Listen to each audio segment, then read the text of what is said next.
I'll just share just for listeners. So Psalm 145:13 in the Leningrad Codex is Malchutcha, Malchut Kol Olamim. So Malchutcha, your Malchut, your kingdom, your reign, Malchut Kol Olamim, is a kingdom of all ages.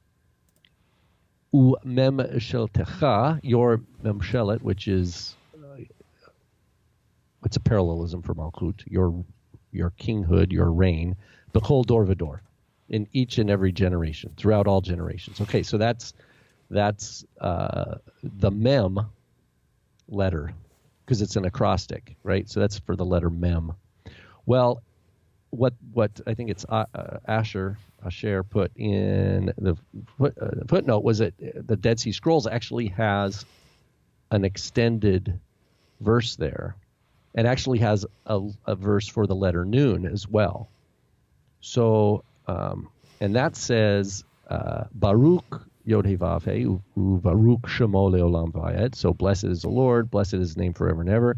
And then a Nun, Ne'eman Elohim Bidvarav. Faithful is Elohim in his words, v'chasid, and is a chasid, which he's like faithful. Another parallel for Ne'eman, he's faithful. B'kol ma'asav, in all his works. And then Baruch Adonai uVaruch Shemo Leolam V'ed. So there's this, and then it goes to the letter Samech. So there's this extended verse that's in, and this is in 11Q5, so cave 11 at Qumran. It's also in the Septuagint, by the way. And it's partially, part of that, where it says, Pistas Kurias en tois logois tu, faithful is the Lord in all his words, kai hosios en pasi tois ergois tu, and pure or holy in all his work. So, this is a really good question about text tradition. Which do we say? Sure. And I think one of the questions was, do we say that the Masoretic tradition in this location is fallible? In other words, did the scribes, did they alter it? Did they remove it? What accounts for it in some and in others? And that's a great question. That's not what we're going to get into today. But what's wonderful is that the question that we have, and that the fact that we can ask this question is wonderful. And that's an indicator of where we are in history. 2,000 years ago, there weren't a lot of people on the planet that even had the knowledge of these differences to be able to ask such a question.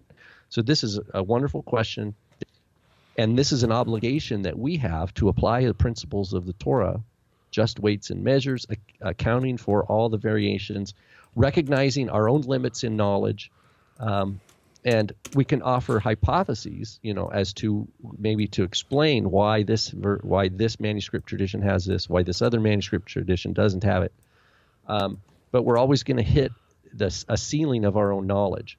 But certainly, it is important for us to take stock, kind of take inventory of all the text traditions that we have, and to be good stewards of them. And that's what the BHS is trying to do.